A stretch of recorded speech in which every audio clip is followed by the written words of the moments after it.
raízes, é jornalismo, é cultura. E hoje, na Viola Caipira, Denis Malaquias aqui, uma alegria receber você. O prazer é todo meu, me sinto honrado pelo convite, muito obrigado. Edivar Lourenço? Pois é, Doracino, eu estou ansioso para poder ver o que que essa viola vai nos contar, né? Porque a gente tem muita identificação, a gente que veio do campo, eu, você, o próprio Malaquias, né? Que a gente tem uma história, que a gente tem um pé ainda no campo, né? E essa viola nos diz muito, você também vai gostar. Ô Denis, quando começou a música? Quando que a música te encantou? Como é que foi essa história? Conta um pouco para nós desde o começo. Bom, o meu primeiro contato com a música, com o instrumento musical, foi ainda na adolescência, né? Em relação à música caipira, apesar de ter tido um contato com ela bem na infância, né? O que mais se ouvia, como eu sou rapaz do interior, garoto do interior, o meu pai sempre ligava o rádio numa faixa, num programa chamado Mourão da Porteira, né? Não sei se vocês devem ter conhecido esse programa. E ele colocava justamente no Mourão da Porteira, no curral lá, e ligavam, né, ouvindo essas músicas sertanejas, essas músicas caipira, para tirar o leite, né? Segundo ele, o dia que mudava para uma faixa que tocava outro gênero musical, as vaquinhas seguravam um pouco o leite, né? Não sei se é verdade, até que ponto isso aí, mas ele contava essas histórias. E quem era para ser um músico na minha casa era o meu irmão, né? O meu irmão que era o talentoso, que cantava muito bem, escrevia umas letrinhas de música já na infância. E na adolescência, assim, quando ele tinha uns 10 anos, a minha mãe colocou ele para fazer aula de violão. E para mim não ficar sozinho em casa parado, ela me colocou também para acompanhar ele. Só para acompanhar. Para acompanhar ele. E acabou que eu comecei pegar gosto pela coisa, né, para as aulas de violão. Eu estudava com um professor em Palmeiras de Goiás, chamado Silvio Máximo, e passou essa fase da adolescência tocando, e no ensino médio eu dei uma parada de tocar violão, né, para aquela coisa de preparar para vestibular e tudo. Inclusive eu acabei fazendo o vestibular para um curso de física, né, eu estudei física um ou dois períodos, não me lembro bem. E a minha primeira entrada na faculdade foi para estudar exatas nesse curso de física. Mas eu não, me sentia meio perdido naquilo ali. Apesar de gostar muito de exatas, eu me sentia muito perdido naquele universo. Eu sentia falta de som, né, de barulho, né?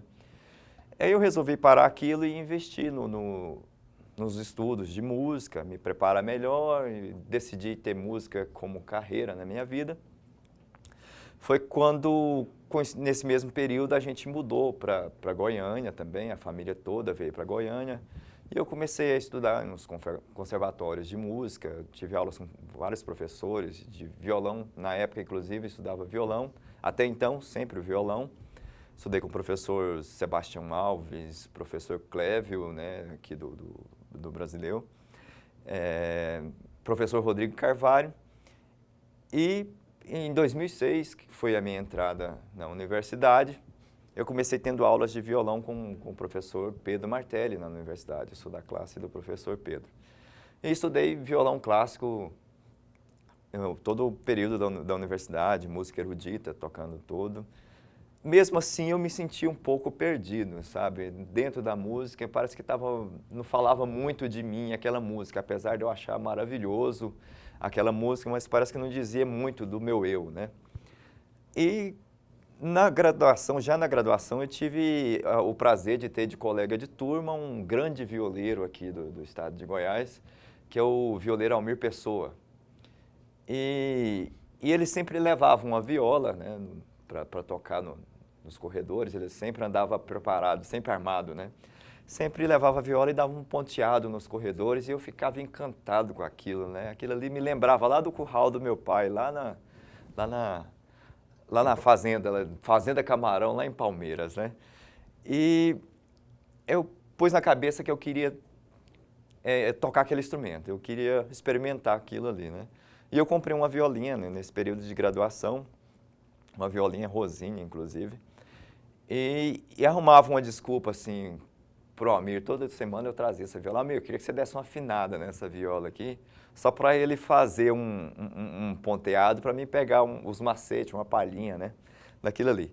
E, passada a graduação, eu resolvi radicalizar, né, e desisti um pouco da música erudita. Não desisti do violão, eu ainda estudo violão até hoje. Estudo com o professor Fabiano Chagas. Paralelamente a todo o meu trabalho, eu faço uma outra graduação em violão popular, mas pensando justamente em complementar os meus estudos com a viola. Mas passada essa graduação formada, eu resolvi investir mais na viola e pesquisar mais sobre o assunto, conhecer mais, porque eu senti uma necessidade enorme de materiais que abordavam sobre o tema, né? Um instrumento tão comum aqui nessa região centro-sul aqui do Brasil, e tão antigo, de tanta tradição, e com muito pouco material sobre o assunto, poucos métodos que abordam o assunto viola caipira. Então, resolvi fazer uma pesquisa, né? E a ideia da minha pesquisa surgiu quando eu fui conhecer a maioria muitos violeiros, né? Eu fui conhecendo violeiros como Fernando Degg, Ivan Vilela, Roberto Correia, Chico Lobo, Paulo Freire e vários outros violeiros. E seu mestrado terminou a sua dissertação, foi da viola caipira. Foi sobre a viola caipira, justamente por esse gancho que eu peguei ao ouvir esses violeiros. Eu percebi que havia algo em comum entre eles, porque todos eles tocavam o gênero pagode, né? O pagode de viola, né? Daí me despertou a curiosidade, tanto aquele violeiro mais caipira quanto aquele mais erudito, que tinha uma linhagem mais instrumental, mais característica da música erudita, tocava pagode de viola, seja ressignificado de uma forma diferenciada, mas tocava. E eu resolvi saber de onde que vem esse tal pagode, né?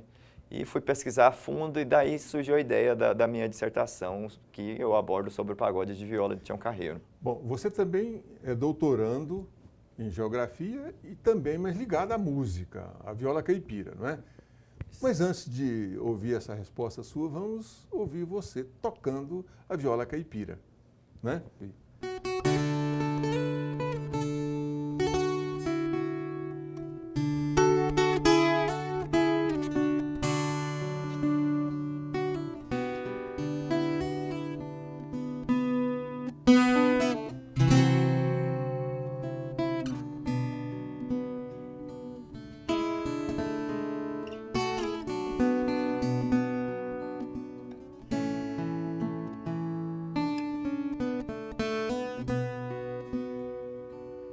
Esse é o tema principal na peça, um dos que mais predominam no decorrer da peça, e a melodia dos versos cantados, inclusive, da peça. Que é bastante lírica a música, Isso. Né? Muito sofrida. Em alguns momentos dessa peça, né, o Marcos, ele teve a ideia da gente fazer um trabalho, e em alguns momentos essa mesma melodia tem uma dinâmica mais acelerada, né? E tem umas outras variações dessa mesma melodia que o Roberto Correia escreveu também para essa peça. Legal. O programa Raízes Jornalismo Cultural vai para um rápido intervalo e a gente volta já já. Some não. Raízes é jornalismo, é cultura. E hoje nós recebemos o músico Denis Malaquias. Edivaldo Lourenço? Pois é, Doracina, a gente aproveitar o Denis aqui para poder tocar um outro trecho, um outro pedaço da música da peça Cara de Bronze, né? Você poderia tocar um outro trecho para nós? Sim, sim. Tem um trecho aqui, inclusive, que é o momento que os vaqueiros estão numa especulação total sobre a história. As histórias do Guimarães sempre tem muita especulação filosófica, Sim. Aquela filosofia de roceiro, né? Sempre num tom bem da nossa região, né? Aquela fala característica desse pedaço. E eles estão nesse momento de especulação e contando de possíveis, né, histórias da origem desse cara de bronze, de onde ele veio. E no momento que o Tadeu também conta como ele acumulou todo o dinheiro dele, todos os bens materiais que ele adquiriu nesse período, o violeiro cantador entra trovando um verso, né, sempre os versos são baseados no contexto do texto que vem, né, no decorrer dessa história. É uma forma paralela de contar a mesma história. A mesma história sempre contada através da música. Da música. Uhum. Apesar de ter que ter uma malícia para interpretar o texto dos versos, das trovas, mas ela tem relação total com a mesma história. Uhum. Eu só vou dar uma conferidinha nessa afinação aqui. Porque Mas diz que todo violeiro tem uma relação complicada com a viola. Como é que é isso? Eu entrei no ar-condicionado aqui e ela já mudou um pouquinho a afinação. Reza a lenda que o violeiro ele passa um terço da vida afinando a viola, um terço contando casos e um terço tocando com ela desafinada. Né? É um instrumento muito ingrato mesmo, muito ingrato. Com o violão eu já penava muito com isso, eu já achava que o violão era complicado, essa questão de afinação, mudança de clima, altera mesmo a afinação, mas com a viola eu descobri que o violão é uma maravilha. A viola é muito mais. E tem a questão ainda da calibragem das cordas, que é uma corda de tensão muito pesada, paralela com uma tensão mais leve. Então isso sempre atrapalha o contexto da afinação. Bom, o verso, né, que estava nesse trecho, é mais ou menos assim. Deixa eu ver se eu lembro ele todo aqui. Buriti, minha palmeira, nas estradas do Pompéu, me contou o teu segredo, quero o brejo, quero o céu.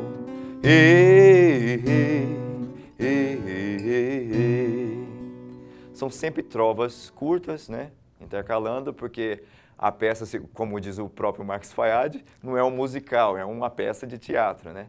Então os versos são sempre curtos, mas sempre relacionados com o contexto da história que vem seguindo, paralelamente. Mas a característica do violeiro na peça Cara de Bronze é que ele fica o tempo todo. Abre as cortinas, ele está lá e no final é o único personagem que está durante a peça toda em cena.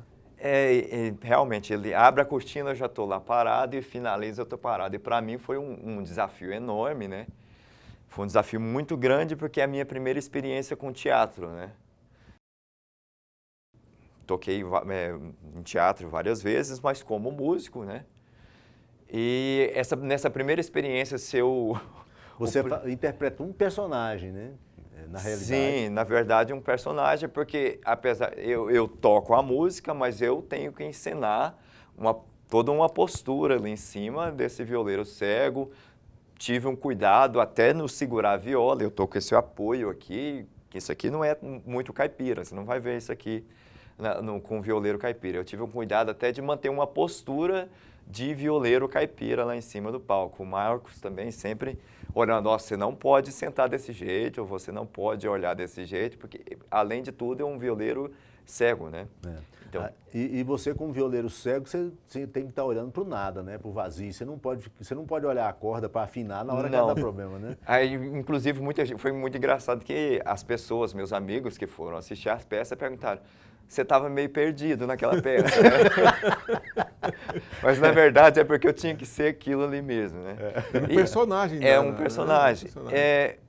Eu tive, para pegar essas dicas de como olhar assim, a minha mãe, ela tem deficiência visual, então essas lições eu tive com ela em casa, né? Duas coisas que eu tirei de casa, tanto essa lição da minha mãe, de como olhar, né? Do olhar do deficiente visual, e a questão do figurino, né? O Marcos, quando falou que vou tirar as suas medidas para fazer o seu figurino, eu falei assim, eu acho que não precisa não, se eu abrir o guarda-roupa do meu pai, eu tiro isso aí. Então eu fui lá e peguei uma camisa do meu pai e a calça, né? A botina já sempre carrego no carro, porque eu gosto muito de pescar, né? Ele já trouxe, eu cheguei, ela provou, então isso são duas coisas que eu tirei de casa. Então essa experiência foi bem tensa, né? Para quem não tem experiência com teatro, com interpretação, e de cara ser o primeiro, quando abre a cortina, né?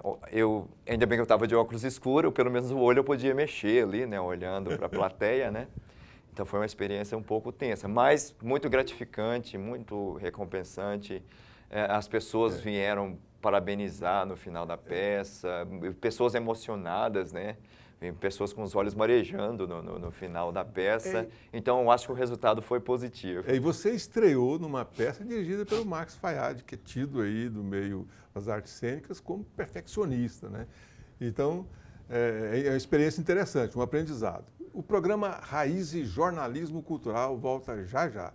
Some não. Raízes Jornalismo Cultural. Raízes é jornalismo e é cultura. E hoje nós recebemos o músico Denis Malaquias, Edival Lourenço. Pois é, o Denis realmente é uma pessoa assim, que foi talhado, né? O Fayad tem um faro, ele sente o cheiro de longe do sujeito que vai dar certo para a peça, né? Eu me impressionei porque eu vi a peça antes, eu vi a estreia, mas eu não conhecia o seu trabalho. Depois, com o seu currículo, que eu vi o peso, quer dizer, você tem mestrado em música, é doutorando nessa área também, embora de geografia, mas sim, também ligada à música, né? Mas a experiência que você teve com o Marcos Fayad e também conviver com um texto rico, muito alegórico, um texto sim, maravilhoso, que é o de Guimarães Rosa, né? E o diretor musical, que é o Roberto Corrêa, né? Quer dizer, você teve todas as experiências, as oportunidades que você teve, a chance que você teve aí de começar como ator também. Quer dizer, é muita coisa que aconteceu no mesmo... E, inclusive, a experiência de trabalhar com um dos violeiros, do qual eu pesquiso, né, na minha tese de doutorado, que é o Roberto Corrêa. Mas é uma responsabilidade enorme. Direção do Marcos Fayad, direção musical do Roberto Corrêa, música do Roberto Corrêa para ser interpretada e texto do Guimarães Rosa, né? Tanto os textos das trovas quanto da peça Guimarães Rosa. Então é uma responsabilidade muito grande, mas muito gratificante, por sinal. E acho que a gente poderia ouvir uma música agora, fora da peça, uma música popular e tal. Eu vou fazer uma música de composição própria, né? Ela se chama No Bafo da Jiboia. Bacana. Tem até uma história inusitada, né, da construção dessa peça. Você inspirou ela em quê? Assistindo um programa de TV, eu vendo o caipira que mora na cidade, às vezes certas cenas vê pela TV. Eu vi a jiboia preparando para dar um bote em um frango, né? Então, esses harmônicos que tem no decorrer da peça simula aquele bafejado, né? Que a jiboia soltava antes de atacar, e o movimento que os dedos fazem aqui, numa espécie de tremo, faz alusão meio que ao movimento das costelas da jiboia quando está engolindo a presa. Vou fazer ela para vocês. Legal.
Maravilha. Ainda assim, o sujeito é criativo, né? Pois é. Porque você vê, é uma trilha sonora para aquele cerca Lourenço que a cobra faz para a presa, que ela cria toda uma magia, todo um quebranto, né?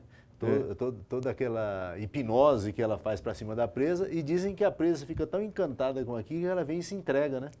Não precisa nem da cobra fazer muito esforço, ela vem, o pássaro, a ave, a galinha, tal, vem e se entrega para a cobra diante de todo o rebelejo que ela faz. E ele fez a trilha sonora para ilustrar esse momento mágico da Perfeito. cobra pegando a sua presa, em que a presa se entrega para a cobra, né? Perfeita essa análise sua. E para o telespectador saber, Denis Malaquias, viola caipira, é a primeira apresentação sua na televisão, né, Denis? Primeira apresentação minha na TV, no teatro, né? Bacana, tudo aconteceu Tudo assim. muito rápido, né? É bacana e você merece, tem muito talento, né? Obrigado. E a gente vai, bom, você começou agora nesse projeto, tem certeza que você vai evoluir muito ainda, né? E hoje é sábado, hoje é amanhã, Teatro Goiânia, Cara de Bronze. Tá? Eu agradeço a sua presença aqui no programa Raiz, Eu que Jornalismo agradeço Cultural. pelo convite, muito obrigado. João Lourenço, vamos embora? Pois é, Doracina, realmente eu fiquei encantado, assim, quase igual a presa diante da jiboia, né? Vendo ele tocar essa música, achei muito bacana. Obrigado. Vamos lá no teatro ver essa peça, né? Doracina? Obrigado a você por ter me convidado para ajudar a entrevistar aqui o Malaquias. E obrigado a você de casa, que você tenha uma ótima semana. E a gente volta no próximo programa. Até lá. Não some não.